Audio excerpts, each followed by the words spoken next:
Hello there. Welcome to One on One with me, Bridget Otu. Thank you very much for joining us. If you're on Facebook, it's at Metro TV Ghana and at One on One page. Also on Twitter is at Metro TV GH.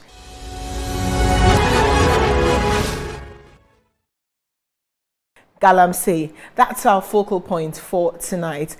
I really don't know what your views are on Galamsey, but what I do know is that we can all agree it is currently destroying all our water bodies, and there seems to be a lack of political will. The conversation has been politicized, but tonight we're having a political conversation on that. We've heard experts say, beyond destroying our water bodies, I've heard doctors say that persons who live in communities that have Galamsey sites are suffering from kidney failures. And quite recently, the Deputy Information Minister did say that they've also been told of saying that a lot of people are experiencing kidney failures. What more would it take for us to take action on Galamsey? Why do we lack the political will to make that happen? For some, it's because a lot of the political actors, persons who are willed with the power themselves, are heavily involved, are neck deep in Galamsey. My guest is an expert. He's not political, and so I hope that you give him that fair ear and listen to what he has to say as he adds his voice to the fight against Galamsey. Let me introduce to you Daniel Kofi Abu. Welcome to the program. He is the project manager for Trobenpos, and Trobenpos, it says Dutch, and it simply means tropical forest. And I actually love the name of that. How does it work? I mean, what's when you say you're a project manager on Trobenpos? What exactly do you do on that? So, as a project manager, I coordinate several projects. Some of them are directly towards rehabilitation of degraded mine lands and lands that have been plagued by illegal logging. Okay. I also coordinate project that is looking at climate smart agriculture practices. Okay. And also looking at repopulating the sheer parklands. So in summary, I coordinate projects that are looking at tackling matters of climate change, reclaiming Galamsey flatlands, and also looking at using sustainable practices to maintain the soil health and balance. And for us, our interest mainly is the issue of Galamsey, and I'm sure you've heard, tons and tons of, opinion, conversation, protests, on what it is that we're failing to do with respect to Galamsey. I just want to hear from you, from where you sit. Why do you think that we lack the political will in taking the hard decision to stop this menace? Yes, thank you very much. Let me first of all, let's look at the Galamsey ecosystem itself. Okay. It's a very complex network. We have close to probably excess of 200,000 persons involved in Galamsey.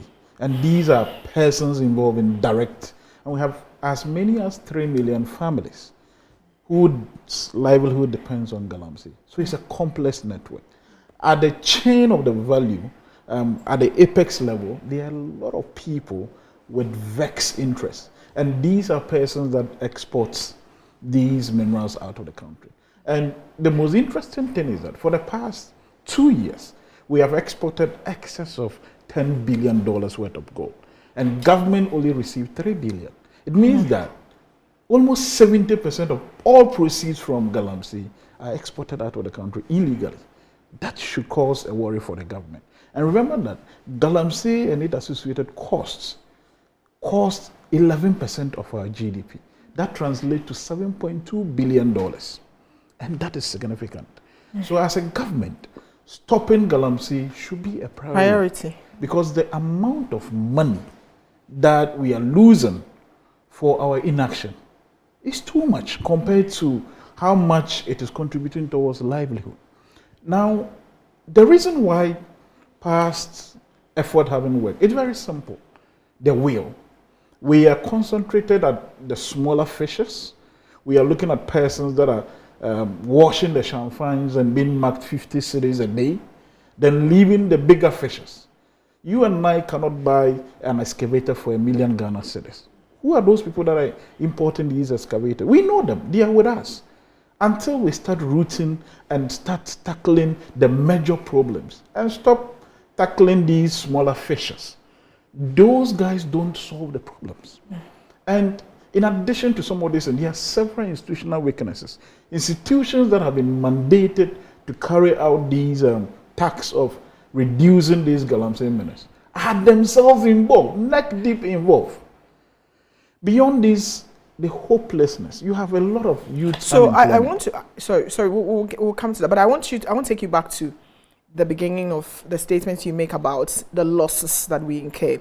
I believe people have actually not paid attention to that. That they think that, okay, there are lots of families involved, you rightly mentioned, but that money actually does not make its way to government. So it's a loss to government. So government actually needs to spend more to maintain something that it is losing. I mean, something that is hurting the country. So just take me back to that point where you make about the losses. How much do you think we lose to Galamsey? We are losing close to 7.2 billion annually. And yet we're exporting how much? We export, for the past 2 years, we've exported over 10 billion worth of gold. But 7 billion is illegal. It's illegal. Government is unable to trace it. Government revenue on gold was only a little over 3 billion. So it tells us that even within the Galamsey ecosystem, the linkages is too much. And it's affecting government's revenue. Okay. But then let's put faces to this. So you're looking at over 200,000 people who are involved in this. And of course, they chain every family tree. So in excess, you're looking at some 3 million. Yes. That's a significant amount of people involved. Yes. So what becomes of them if we take this away from them? That question. Yes, there are a lot of, there have been several job initiatives.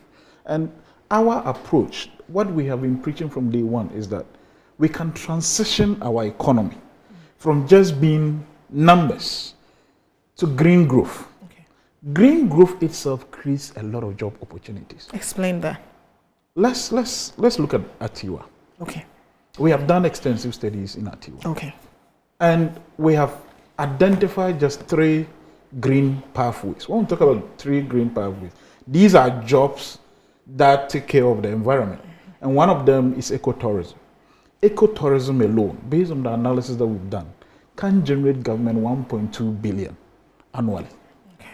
Now, talk about non-forest timber production. That sector alone can generate excess of 10 million annually. And we have used the minimal in terms of extracting these data. It means that if we want to subject the sector critically, imagine that you have a sector that generates 1.2 billion annually. That is significant to create the number of jobs that we want to see. How much are we spending on NAPCO? Look at the number of jobs we can create from just ecotourism. And this is just one sector. We are talking about just Atiwa. What of the other reserves that have some significant biodiversity activity ongoing? We can create the jobs. Galamsey is not the panacea. There are several ways. And that is what we are saying there. Let's start metricing our economies based on green growth. Green growth simply means that you are measuring an economy based on how much we are contributing towards environmental sustainability. Yeah. So that we depart from just economic numbers. The numbers don't really translate to anything. They are progressive nations, and I have often said this. If you go to Rwanda, this is just an African nation, one of the progressive nations that measures its economic growth by green growth. A whole industrial enclave recently was relocated, just like we have, say, Temahabo. The entire Temahabo, you are relocating just for wetlands. That is a progressive nation. These are hard decisions. And this is what we are advising government. We can do it. Galamsey can be stopped. We can do it. We can create the jobs. We have the capacity. We have the resources to do this. Okay. When you say we can do it, what's stopping us from going green? Because I mean, the whole green conversation is one that almost sounds foreign. I mean, we've been talking about climate change. We've been talking about going green, but it sounds almost foreign. So what is missing? What is the education? Is it education that's not going around well? Is it the understanding of it? What are we missing? I think that there are 2 things. Okay. Is understanding and the fact that governments over the years haven't pursued this. I mean, Nigeria just issued a green bond to solve their electricity problems in 2020. We have countries like Mozambique that have been able to raise green financing instrument from open markets that is financing the whole mangrove restoration. There's so much money within the green growth sector. But governments over the years, we simply don't understand the maths in issuing green bonds and how we should go about this. And we have a whole spectrum of proposals for government on how we can even raise money for some of these activities without necessarily burdening Ghanaians. The market is out there. There's so much money from the international world. The green sector, green financial spectrum, there's so much money. Green bonds, there are green insurance, there are green guarantees. But help us to see a picture of, for instance, say, if I've been involved in Galamsey for the past 15 years, right? And governments, yes, says they will. Nobody believes that, but they will, and they want to stop it. How do I see, where do I picture myself in the scheme of things? Where do I fit in? With job?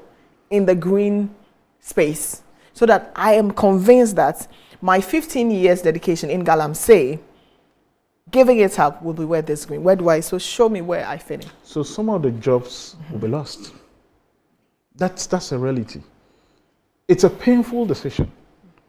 It is a very painful decision. I mean, when you look at the green ecosystem, there are some of the jobs that will come naturally. Okay. They are like green packaging, green transportation, and all these smaller jobs can be situated within the entire architecture of green businesses. Okay. Now, the reason why I may not be able to pinpoint the exact numbers in terms of how many green jobs we can, it's because we have not analyzed the value sector, the Galamsey value sector. There are a whole host of jobs. Now, if, for instance, if you look at the licensing regime, if you nest landscape restoration in every mineral license that you issue out, it means that we will need to restore those degraded areas.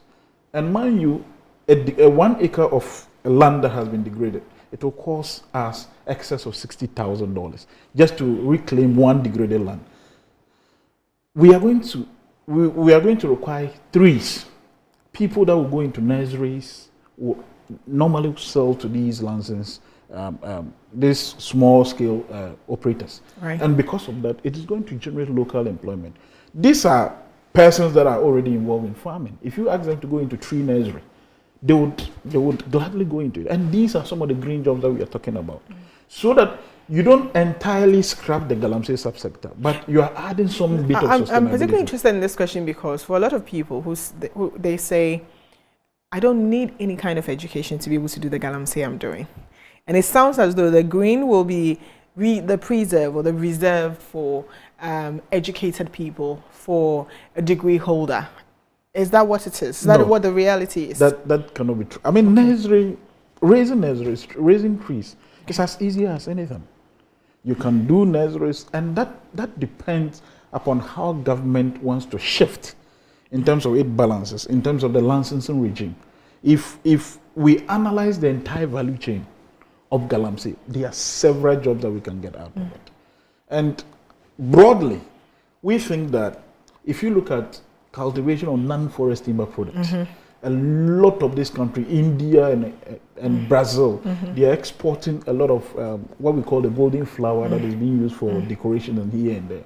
We can as well develop some of these Galamsey lands into that, where we grow some of these ornamentals and export them. You don't need any kinds of, you just need minimal training to be able to do some of these green businesses. Right. And there's so much money for some of these ornamentals, some of these non-forest timber products. And some of them, you just need basic skills to be able to do that. So there are job opportunities. We don't need to probably think that because there are no jobs, it is okay for people to mine. The consequences of Galamsey are so dear that we cannot mortgage our future for this. Have we passed the stage of dialogue? Have we passed the stage of trying to engage communities? Have we passed that stage? Looking at where we are currently with the state of Galamsey and its devastating effects on the environment? I think that is a combination. Dialogue to some level haven't been very successful. I think that we've gotten to a point where we need a will. It's by force. And our proposal has always been very straightforward. Let's ban all related mining for the next 5 years. Let's do an inventory of our forest reserve. How much have you lost? Let's come out with strategy. let's nest land restoration in every single licensing that we issue.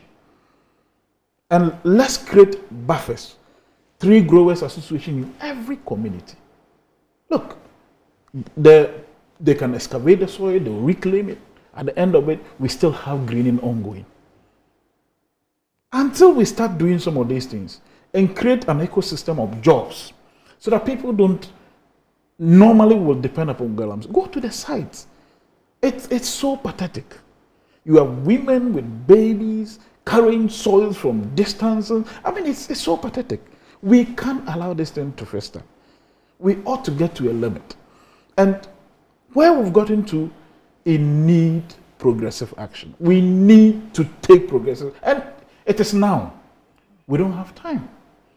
Remember that a distract Galamsey land takes 40 years. Okay. 40 years. 40 years for to one. Normalize. Wow. Yes.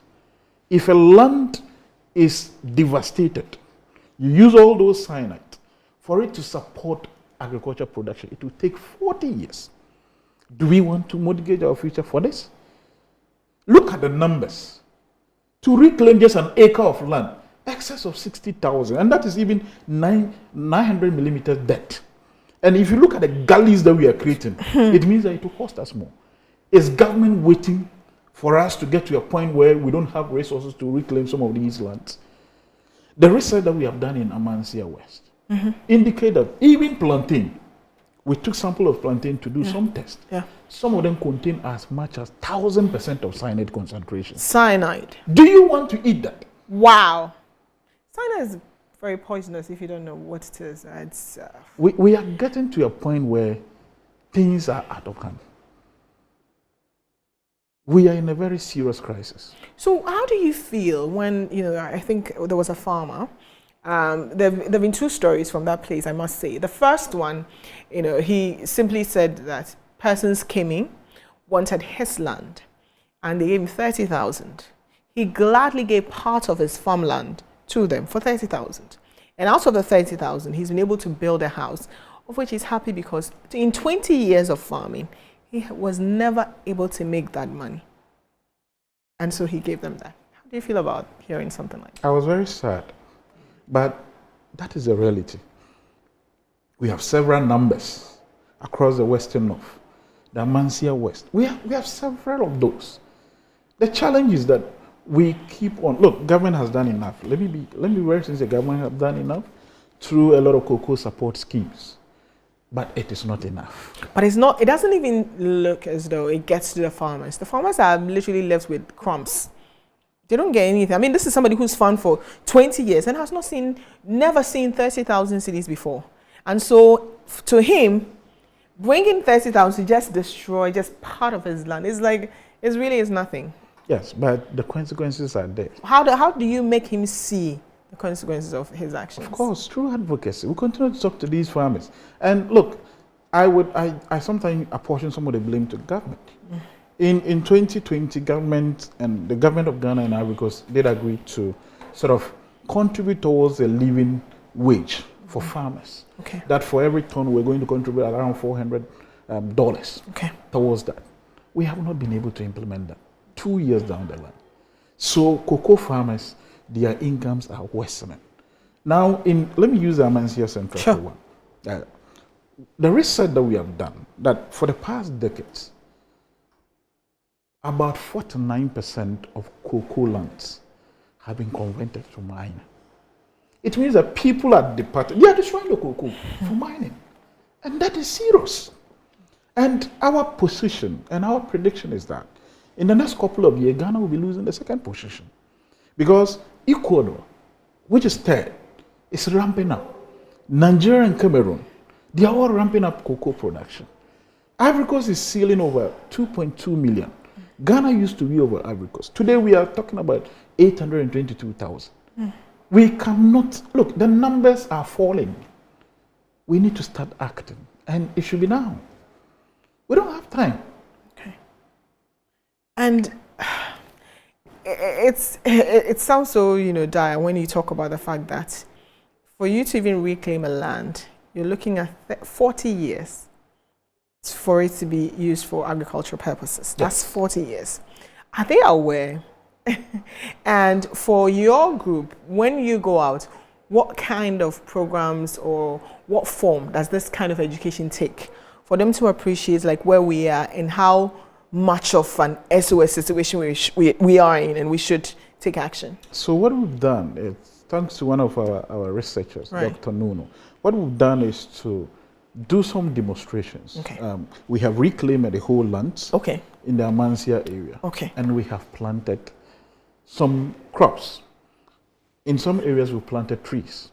And we pick just some of the residue from the crops. And this is from lands that have been used for Galamsey, right? Yes. Correct, And so we test the residue in terms of cyanide pollution on some of these crops. Wow. Just to prove to farmers that this is the results.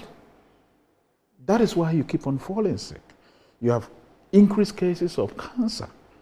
We all know what cyanide pollution does in terms of our waters. Just walk into majority of our malls, water is being imported. We have a lot of foreign waters in our malls. And our prediction is that the way things are going, in the next 10 years we'll start importing water in larger quantity in Ghana. Do we want to get to that point? How many Ghanaians can confidently walk into a mall and buy water? That woman that stays in Zabzugu Tatali or in Nyamebechere, is the person having the luxury of walking into a mall to buy water? We don't want to get to some of these stage. And we are advising government should act now. There's no chance. We don't have we don't have the luxury of not acting. We don't have the luxury of government. You are losing revenue, you are losing livelihood. And look, health-wise, we are at the peak. We can't allow this thing to fester. We need to act now. Okay, and it's interesting. We'll talk about the health bit, but in terms of the way it has been treated, I want to even just look at media. We'll come to what the president did quite recently, but let's look at the media. What the media have done, I mean, multimedia have done it. I know GBC also did that, is to visit some of these sites and fetch bottles, of water from whether it's a pra, and the like, and just show you. I mean, even with multimedia, they literally named for every river that they visited the look and feel of it. How effective do you think this is in putting pressure on government to say, this is where we are, this is not chocolate drink, this is not cocoa drink or tea, but this is our water? How effective are those kind of communication that the media has become part of the whole campaign against Galamsey? I think that the media for the past 5 years have been doing very well in terms of this Galamsey fight. I know some media stations that have dedicated decks on these fights. Right. But I think that the responsibility lies on the government. Will the government listen? And if the government is willing to listen, what action have they taken? They will mention a litany of actions that they've taken over the years. But we are still there. Things are not working because there is no will. We hear about persecutions here and there. But the big fishes are still roaming. They are still among us. Yeah.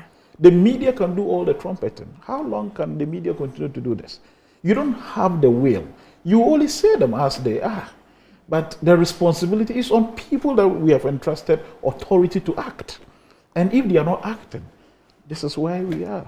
Okay. And when they put the bottles, were you surprised that the bottles that they put in the water, the nature of the water? I mean, I know this is where you work, but were you surprised to see that? But we've seen worst case scenarios. When you say worst case scenario, what do you mean? Yes, I mean when you visit the Western Corridor, there are waters that are more than what we have seen. The River Press. I mean, there's waters that are so dirty, and I don't want to mention specific names, but I have visited a site where an assembly, a whole district assembly, they are seated there, just some meters behind the assembly, there is Galamsey ongoing. And there is a river very close. I mean, the situation has become so embarrassing as a people. We have to start acting. And do people drink from this? I mean, for those of us, I'm in a Korean, of course. I'll probably buy my sachet or bottle of water. But in the villages and those, do people fetch from them? People drink it. Funny enough, people drink it. Yes. Wow. I have visited a community where, I mean, an NGO had established a water system for them. and they still drink from these Galamsey plucked rivers. Okay. I asked them why, and they are telling me that that river is their soul. It is the soul of the community. It's sweeter than any water that can be drilled. Wow. It's made me very emotional. We are simply losing the fight. Wow. Kofi, Abu, we're taking our very first break. When we come back, we'll look at some of the steps government has taken. For a lot of people, it is not adequate. In fact, there are some who point fingers right at the president. If you remember what Odike said when the president, met the chiefs, he said that meeting was just a meeting of shareholders of Galamsey.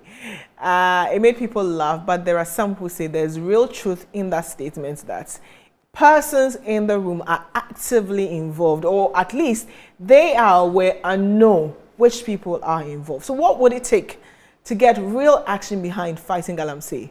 We'll talk about that after the break.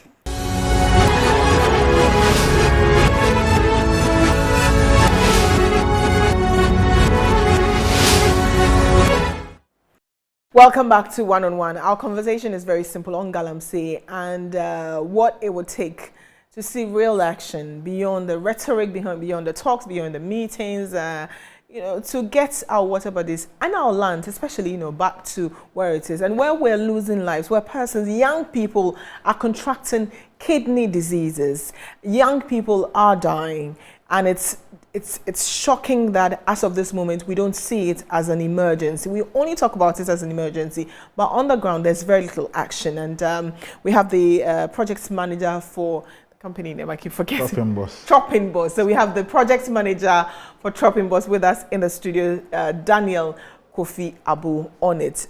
You've seen recently, so a couple of events actually led up to that meeting. Beyond, what Odike had said on a radio station about chiefs' involvement, and it led to the closure of at least temporary closure of a radio station. But then the conversation, got heated about how much chiefs are involved. Can we really take the issue of Galamsey away from chiefs? That is very tricky. If you look at the structure of our land systems, right? Chiefs in the larger sections of Ghanaian communities, chiefs actually own lands, right? And so they are the authorities that control some of these resources, but their authority is also limited. We know there are some chiefs that are very progressive, that are making a lot of efforts in getting some of these Galamsey issues resolved. There are others too that are not pulling, and I would not want to probably do guesswork by mentioning names, but chiefs are at the center of some of these fights. We cannot decouple Galamsey and chiefs.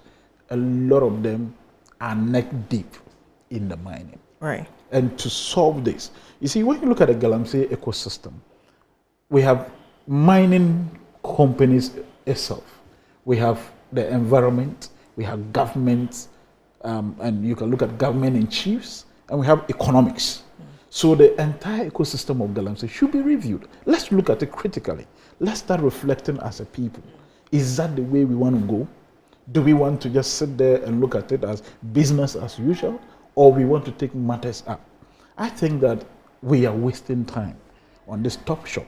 We need to start acting now. I'm interested. I still want to stay on the chief's bit because in one breath, they don't give the license for people to do so. But at the same time, you cannot go to a place and use a particular land without paying respect to who the landowners are. And in this broad spectrum, the chief sits atop of it. Regardless of what the Minerals Commission say, you can't come and just farm or start mining in someone's backyard without them knowing that, okay, there's Osimesi doing this here. So how much of a responsibility should we place on them in this case to get them to act? Because they seem very angry when you say they are involved in it. And yet, I'm sorry, but you can literally smell it, their involvement. So how much of a responsibility, and why are they in denial? I understand the frustration from our chiefs, but a lot of them are selling their conscience for money. And we have very responsible chiefs who wouldn't want to condone anything Galamsey. Let's distinguish these two. Okay. For those neck deep in this whole Galamsey thing, I think that we need the first step that President took by bringing these chiefs together was an appropriate one. Okay.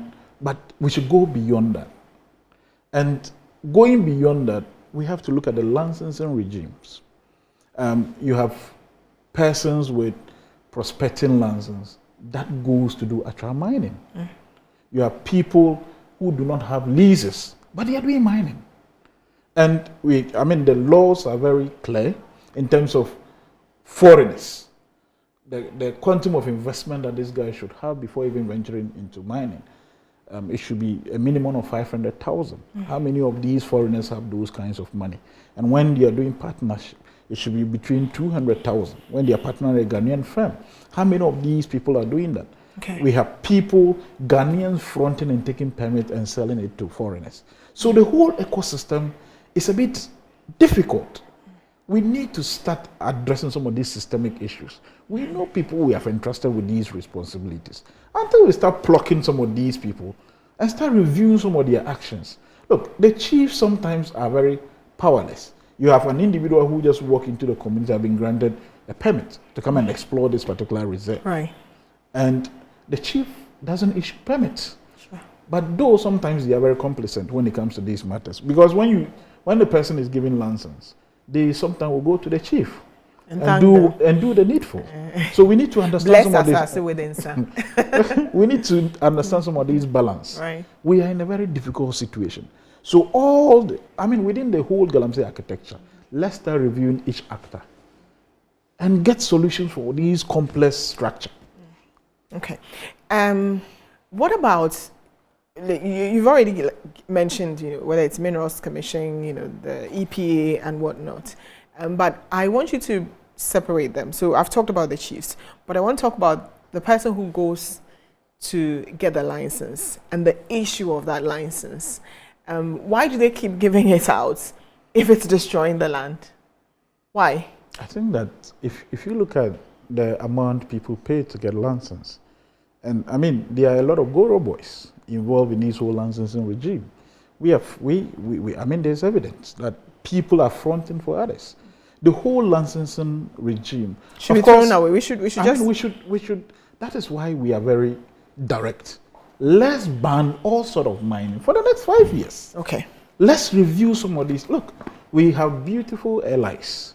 LI 2404 that talks about monitoring of excavator. We have LIs purposely 2172. These LIs are designed to reduce the menace of Galamsey, but they are not working. Okay. Because people that will enforce some of these LIs are themselves compromised. Okay. That is where we are as a country. Enough of the talking. We should confront the reality. We cannot, and we should not start playing jokes with this Galamsey matter. Okay. It has gotten to the level that we cannot joke. Speaking of jokes, I think Menace, as a journalist, described, the president meeting the chiefs in the Ashanti region as a joke, that he has the power and that it was just a charade. What did you make of the whole meeting? President, another meeting, engaging chiefs. That approach itself. What did you make of it? The meeting, for me, I wouldn't call that a joke as an entirety. Sure. Because it's part of it is a joke. Yes. Okay. We know who is involved. Okay. And I keep on mentioning this. We know the challenges confronting us as a people. Look, how many Ghanaians, and let me repeat this, how many Ghanaians can afford to buy an excavator for $1 million Ghana cedis? How many Ghanaians can afford to buy a champagne? Mm-hmm. Few. And these are persons that are perpetrating this act.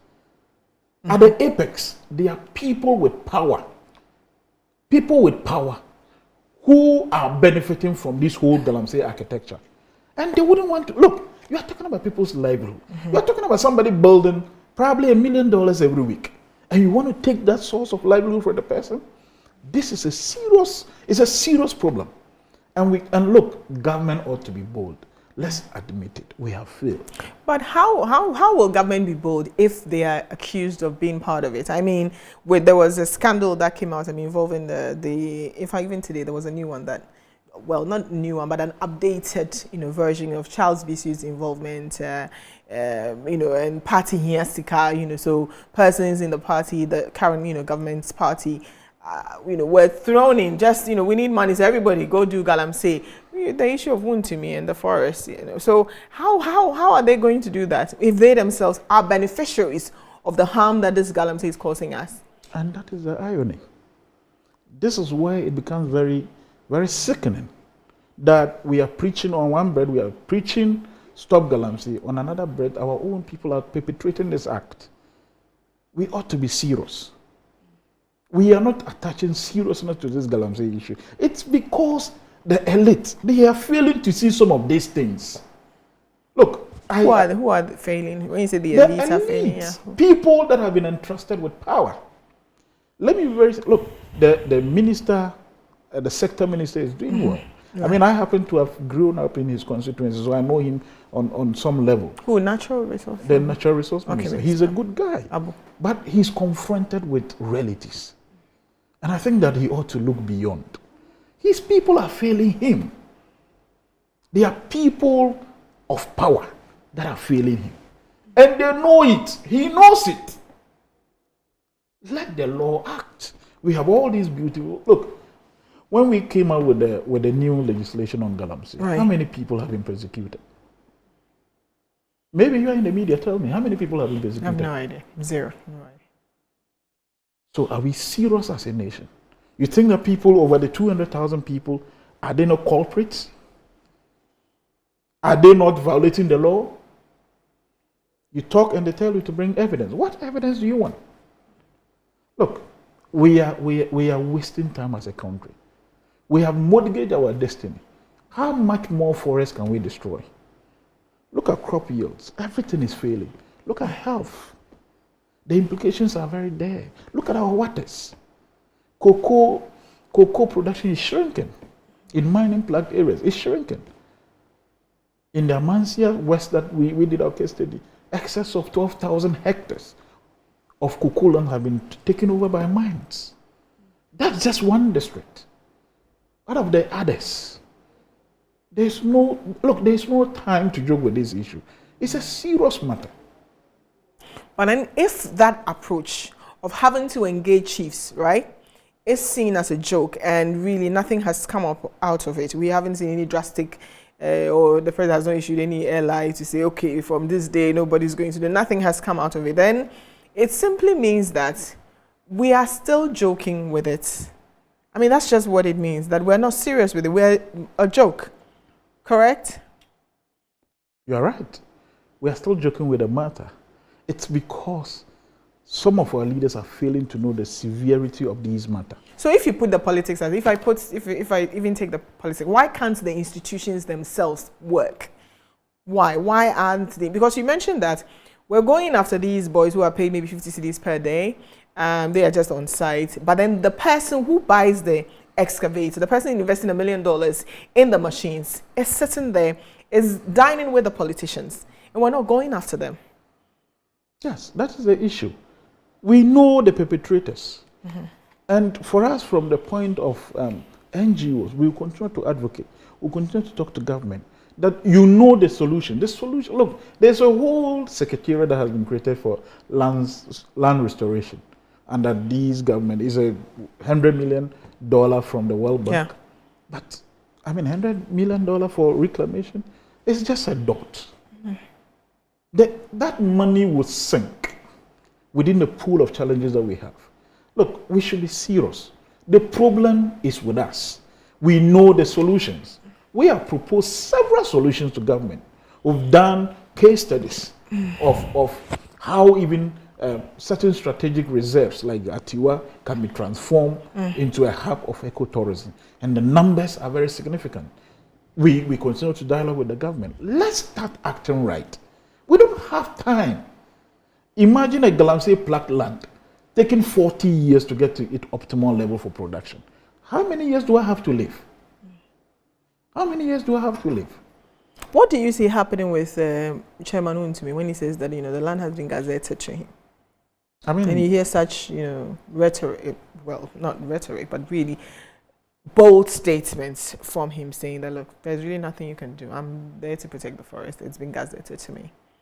I mean, that's a child play. I mean, Untumi has, with all sincerity, there are serious matters that we can look at in this whole Untumi case. The reason being that if you look at the provisions that allows for mining in forest reserves, the provisions are very clear. Yeah. That you cannot mine more than 2% of a reserve. Now, the same provisions didn't become very specific. The law was not specific, whether it entails a forest reserve or the entire forest reserves in Ghana. So people are using these loopholes in the provisions to mine in the reserves. I mean, Untumi has no right. I mean, if you look at the Tanonim Reserve, it's a global significant biodiversity area. It means that there are certain properties, certain ecosystem services within the reserve that is very significant to the world that we cannot mine there. So there is no question of Untumi has no right whatsoever to go there and mine. And I'm very shocked that persons that have been entrusted with the mandate to manage these resources have given the go-ahead to even go and prospect in these reserves. Okay. And when you hear statements like that coming from him, how do you think that hurts? And also embolden persons who are involved in the Galamsey, knowing that we are untouchables? That is the problem of Ghana. We sometimes just reduce everything to politics. And I have often said this, until we start decoupling realities from politics, we will continue to have some of these problems. I mean, you can't allow for the daily bread of Untumi and his cohort to be a matter that will affect an entire livelihood, something that will affect people's livelihood for the next 40 years. Look at the ramifications of destroying a whole land, destroying a whole forest in terms of climate change. Look at the rainfall patterns these days. It's not very consistent. You can't predict. Yes. I mean, these are all the associated causes. We are fast destroying our trees, and our agriculture patterns is fast changing. Today, we've lost majority of our agricultural lands to Galamsey. Do we know the food security implications? The cyanide concentration in these our soils. I mean, we simply cannot play with some of these things. Okay. We need to act. Okay, and he'll continue, but I just want to read, in a presentation that they put together, very simple, it says, why are we losing the fight against Galamsey? And it's just, four points. It says lack of, political will, lack of clear, concise policy and strategies, institutional weakness, and he's explained that already. And this part is one that breaks my heart. It says despair, hunger, and hopelessness from youth. That's because there are no jobs. Yes. I mean, go to our communities. There's so much hunger. When the person has no any other resources that the person can use into a productive use, it is the natural resources that the person benefits from. The person goes there and perpetrates this act of Galamsey. And we are saying that we can create an ecosystem of jobs. We just need to tap on the right things. There's so much money within the green space that government can tap into.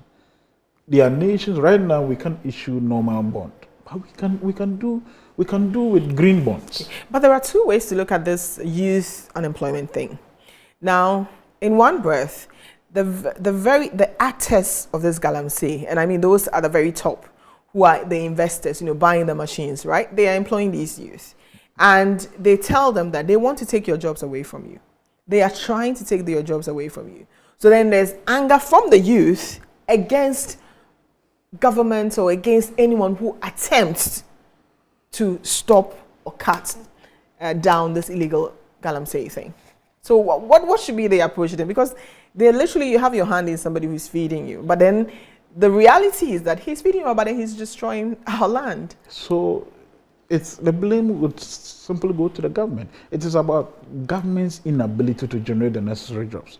And we are saying that through the same Galamsey subsector, through the same green subsector, we can be creating a number of jobs. We've given the alternatives. We've given the proposals.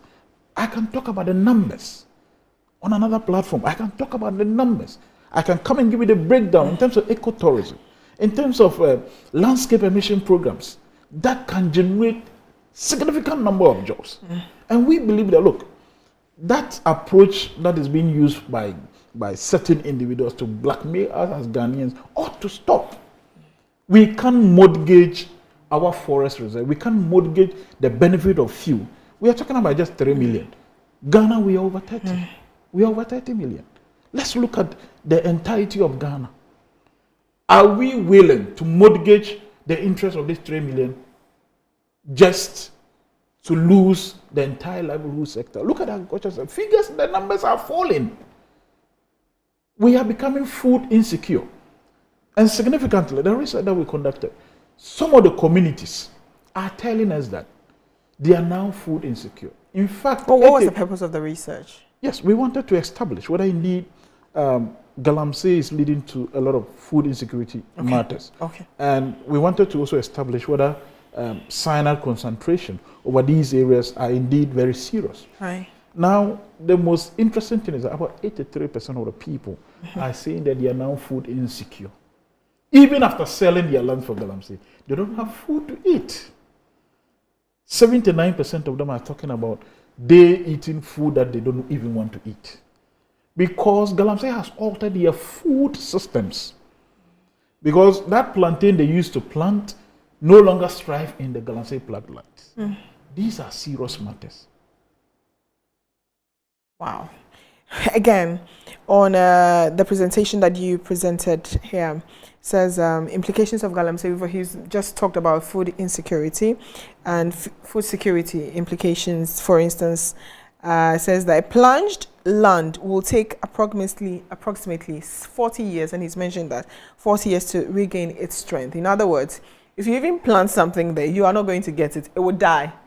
Because currently there will be a high concentration of cyanide and other toxic substances in the land, to the point where you will plant your plantain, you will plant your cassava, but it won't come out.